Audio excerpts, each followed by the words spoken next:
Siz bu joyni juda ham yaxshi bilasiz. Chortoq tumanida joylashgan sihatgoh hisoblanadi. Bu yerga har yili har xil viloyatlarimizdan, qo'shni respublikalardan kelib davolanuvchilar soni juda ham ko'p. Bu yil 65-xalqaro gullar festivali oldidan har xil viloyatlarimizdan kelgan davolanuvchilar ham bu yerda davolanish barobarida gullar festivali atmosferasidan bahramand bo'lishmoqda. Assalomu alaykum opajonlar, xolajonlar. Qayerdan keldinglar? Qoraqalpog'iston Beruniy shahridan keldik. Siz ham opa? Ha, suvlari shunday nima foydali. Bu yil mana gullar festivaliga to'g'ri kelib qopsizlar. Tushdinglarmi? Qanaqa bo'ldi? Juda chiroyli ishlangan. Juda chiroyli, juda yoqdi. Havas qilsa arziydi. Chiroyli chiqqan. O'ziga xos. Nimalarni eskili Toj Mahalga o'xshatib nimalarni qilibdi, chiroyli gullar, nimalar ham yoqdi.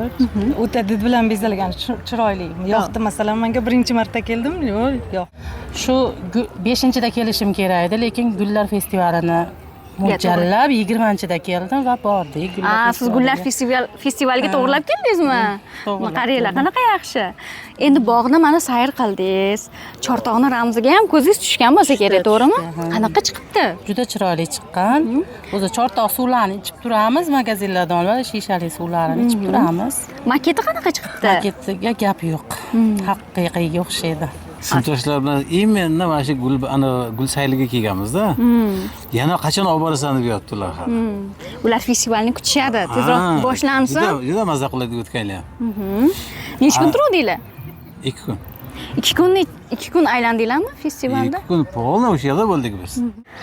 Xo'sh, siz gullar festivaliga kelganmisiz yoki endi kelmoqchimisiz? Videoni gullar festivaliga birga kelmoqchi bo'lgan do'stingizga yuborib qo'yishni unutmang.